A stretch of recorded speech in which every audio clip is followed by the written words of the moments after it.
Welcome to Influential Entrepreneurs, bringing you interviews with elite business leaders and experts, sharing tips and strategies for elevating your business to the next level. Here's your host, Mike Saunders.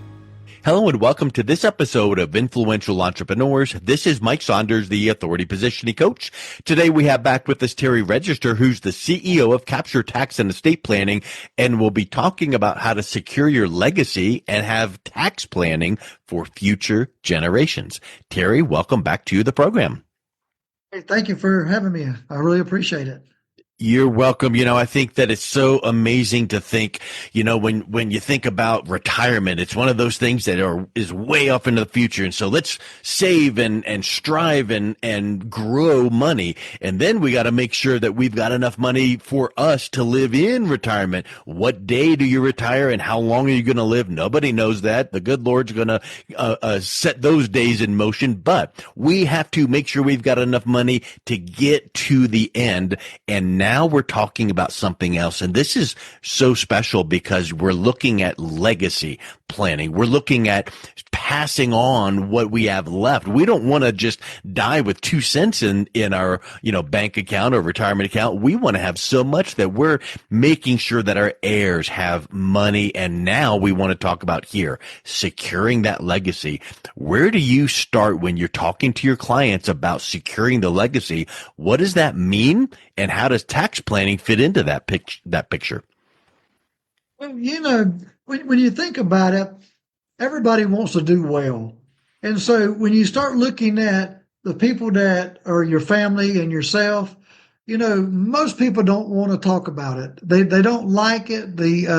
It's very uncomfortable because so many people don't want to deal with death. But the thing is that I think that it helps the government, for the people that have heirs that are doing well. The biggest problem that they're going to have is that the day that somebody dies, the government will tell you got 9 months to pay them. And they don't like to do payment plans. They will do a payment plan, but they don't like doing a payment plan. So the thing is that if you have heirs and they're doing well, and especially everybody that's listening in here, are you going to inherit anything? I ask that question to everybody I interview. And so a lot of them will say, yes, I'm going to inherit something. But, there may be a tax bill that they don't know and they're not expecting. But let's go one step further. There's a lot of people, they say, hey, look, my mama's going to give me her house. And so those things are good, but if you start doing a little bit of planning for your legacy and think about it, how is that house titled? I'm not an attorney, but just on looking at it at a high altitude and just looking down, how much is the house worth? And so here's what's happening. So a man and a woman are married, and so right now the government can't come and take your house. But if one of those spouses dies and they leave the house there, it's called the spend down provision. We won't get real deep into it today.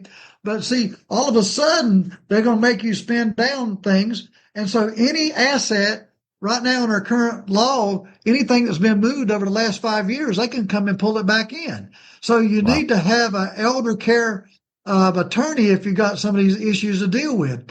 And so for the first time, think about it. How many baby boomers are out there today? And so a lot of people don't think about it. So I think I'm going to inherit my mom and dad's house. Well, I don't know. Here today, a 4,000 square foot house, brand new, is costing around $800 to $1 million. And so if we look at people selling the house to pay the bills, well, let's say that they didn't sell the house and one of them had to go into a nursing home. So we need to have a program to give us living benefits. In the state of Washington, they passed a law that actually goes out, Mike, and tells them that they got to have a policy or they're going to make them pay an extra tax. And they might not even be living in that state. And so what I tell people to do is that we need to look at doing some asset protection from your statement there. And so when we look at, we don't want to leave a burden to our heirs, but, Will Rogers says, I ain't worried about the return on my money. I'm worried about the return of my money. I remember Warren Yep. Buffett said, there's two rules. Number one, don't lose money. Number two, remember rule number one. So we Don't don't lose want to money. lose Yeah, that's money. great. That's awesome.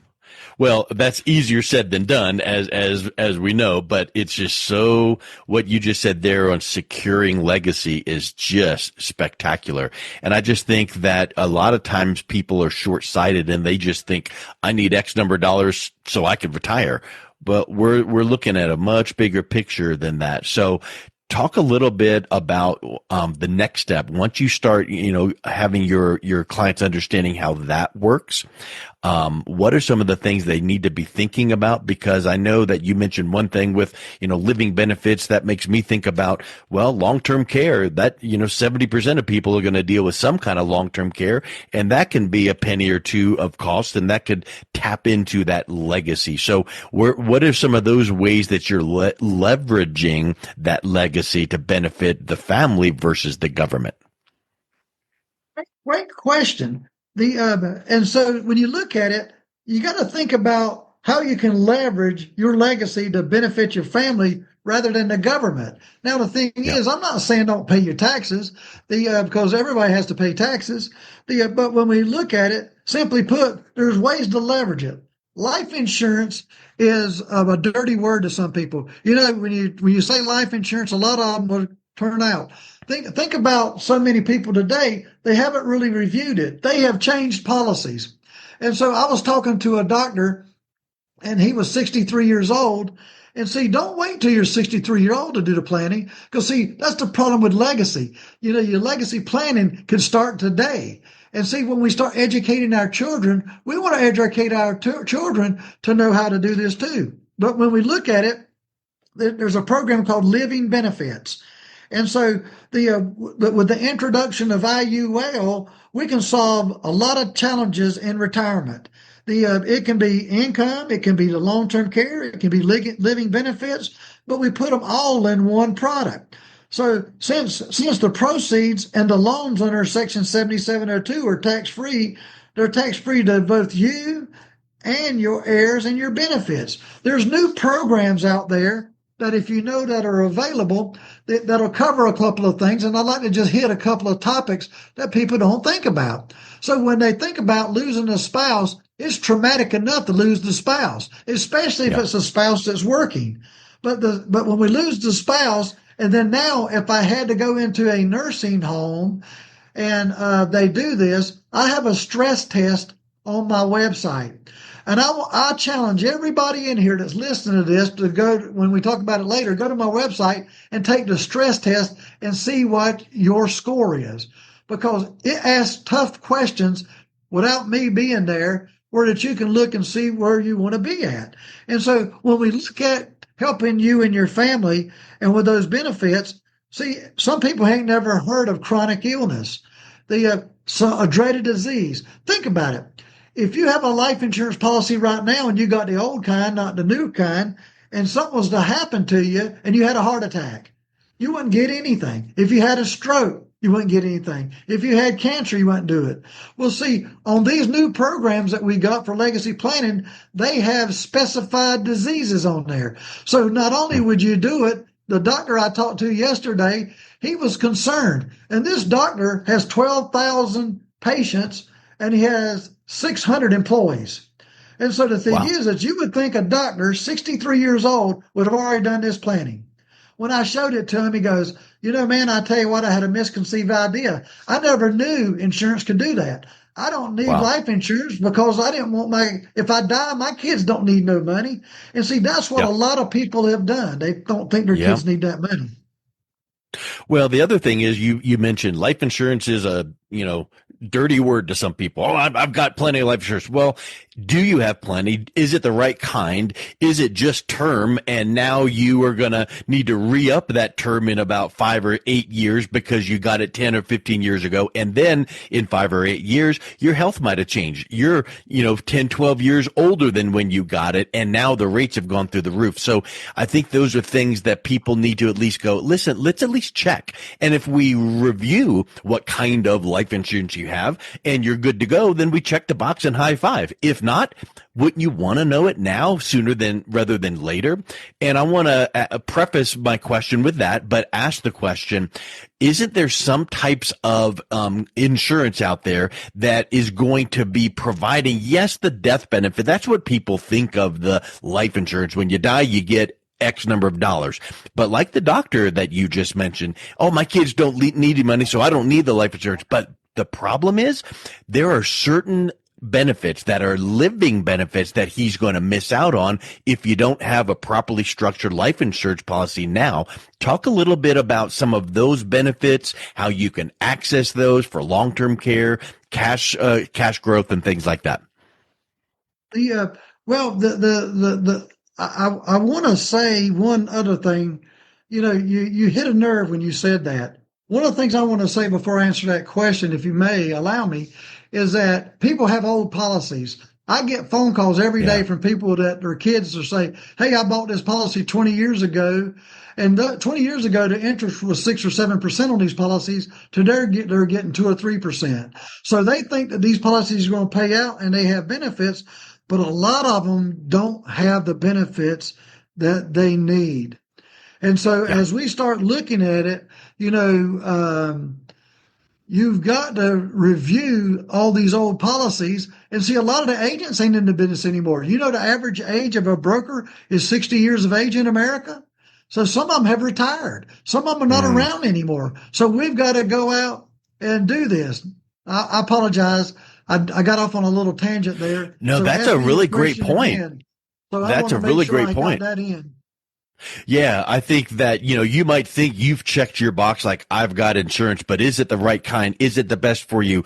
All of those things. The question is, talk about some of the good policies that are out there today that provide more than just death benefit, that provide living benefits. And what are some of those living benefits that can include, tax-free cash growth, as well as some access for long-term care without having to set up a separate long-term care policy? When you start doing this type of planning, there's really three things that you need to be looking at. You need to be looking at the person you're talking to, the company. There's 95 probably plus A plus excellent rated companies. So you want to make sure you got a good company. And then you want to make sure that policy is doing what you want it to do. So we want those benefits, but some people don't care about the different benefits that they've got. Most of the times I want it to pay if I live, die, or quit. So I want to be able to have something that is flexible, that allows me to put money in and take money out, put money in if I have a bad month. I've had some people that teach what they call the decreasing need theory. I don't buy into that. And there's some people on the radio doing that, talking about it. But see, the thing is that as we know and look at it, think about what we're having to pay today in taxes. And so how are we going to pay our regular taxes? How are our kids going to pay it? I know a friend of mine had a beach home. He was going to try to give it to his kids.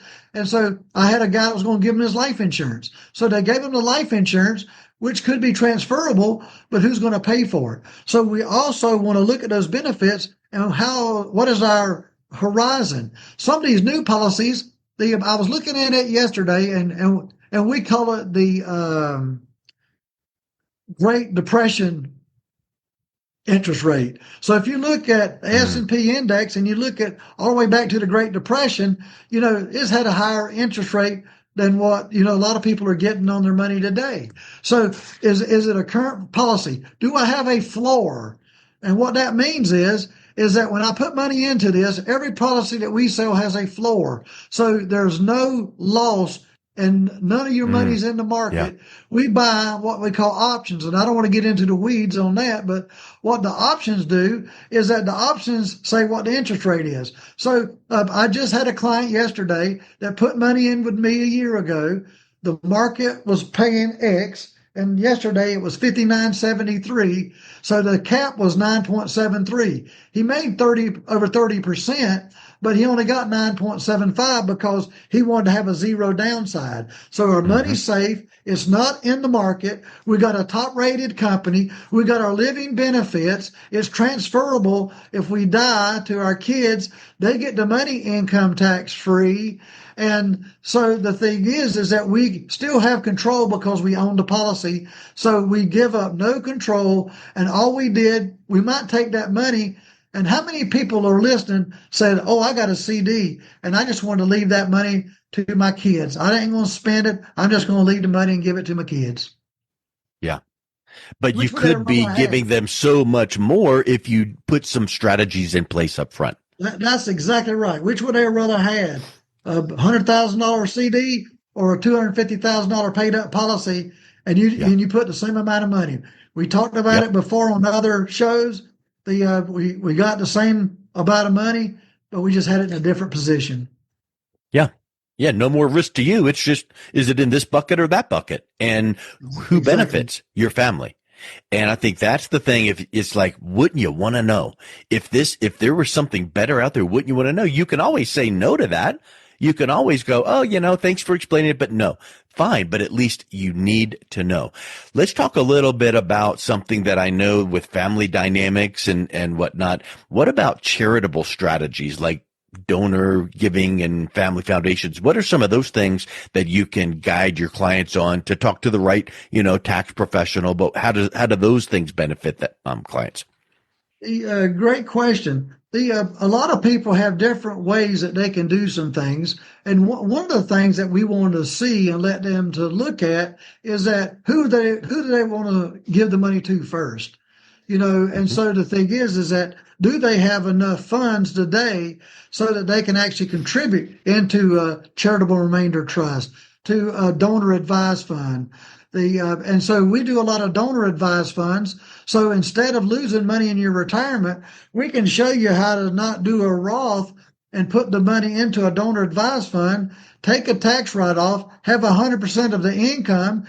It'll go 2 generations, and then you can give it to a charity of your choice. I had a man that had $3 million of stock in Lowe's in North Carolina. That's a building place. We had the guy putting the money into Lowe's. And one of the things that was great about this is that I sat down and talked to his wife. And here's what I ask everybody when I sit down and talk to him. I say, let me ask you a question. Had you never met me, what would you do? And he says, well, we only need $36,000 a year to put money into. So all we're going to do is we're just going to take our Social Security and we're going to leave that $3 million of stock to our three daughters. I said, so each one of them is going to get $1 million for the next, divided by three, times three million times three is 3 million. And so when they get the money, they're going to have to pay at least 15% tax. So they're going to net 850,000. So that's what you're going to do. I said, Mama, how many grandchildren you got? She said 5. I said, on $36,000 a year, how are you going to take them to Disney World? Yep. She said, well, You pay I probably could. 36,000 just for tickets alone. It seems like. You're exactly right. And so I said, no. And so she says, I don't know. I said, well, look, I don't want to give you an example today. I want to give you a week. So I called him in a week and I said, look, I'm coming over there tomorrow. Is that all right? I got there and I said, hey, look, so y'all thought about, do y'all think of any other thing that y'all could do? He said, no. I said, look, I don't want you to say anything. I want you to listen to me because I've set this thing up. And here's what I did. I took the $3 million that they had. I took $600,000 of that money and I put it into a single premium immediate annuity. And I bought a $3 million last to die policy for a little over $60,000 for 6 pay.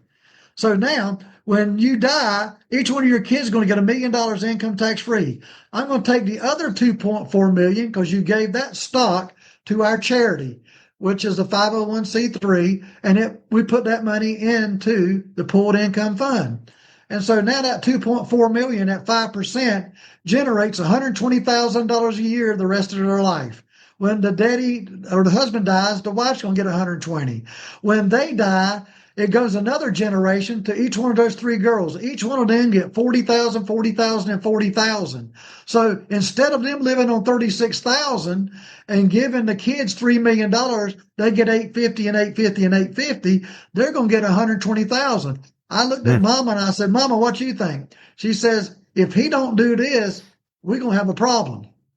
I said, why would you say that? She said, because you just showed me how I could get an extra $120,000. My girls still get their $1 million. I lose the stock, but then at the end of the generation, I can give that $2.4 million to my church and help out a lot of people in ministries. And I said, if that's what you want to do, yes, that's what we could do. She said, that's what I want to do. And that was done. See, it was another example of thinking outside the box because, see, they thought they were wealthy. They thought they had plenty of money. Well, what you just described there, of what we've said several times, it's your same amount of money. You're just putting it in this bucket, that bucket, and there's no guarantees in life. Like, we know that. But that $3 million in stock, what if 3 years, 2 years, 5 years from now, the underlying stock plummets? Well, now you don't have $3 million to give to your kids. So when you put it into some of these safe places, now all of a sudden it's going to work and it's not going to be impacted by volatility and all of that. So I just think that those are the kind of things that people just don't realize. It takes someone from the outside looking in. And I know that you do a whole lot of education in your podcasts, your teaching, your videos, and you've got estate planning events. If someone is interested in learning a little bit more about some of your events that you're doing, what is the best way that they can do that on your website?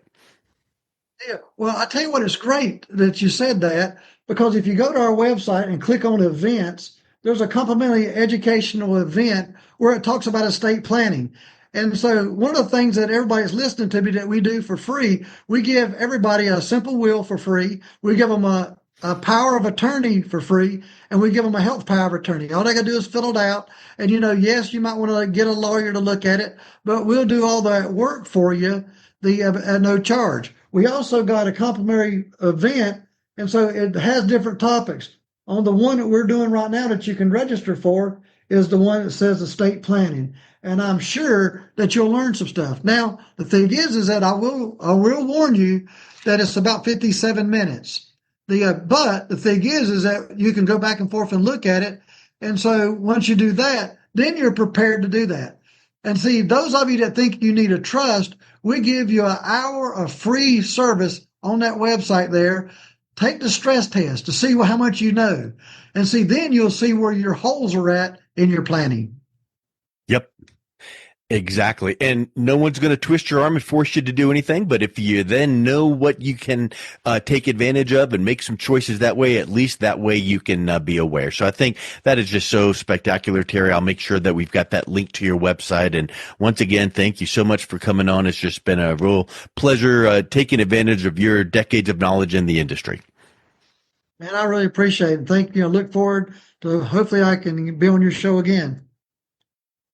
You've been listening to Influential Entrepreneurs with Mike Saunders. To learn more about the resources mentioned on today's show or listen to past episodes, visit www.influentialentrepreneursradio.com.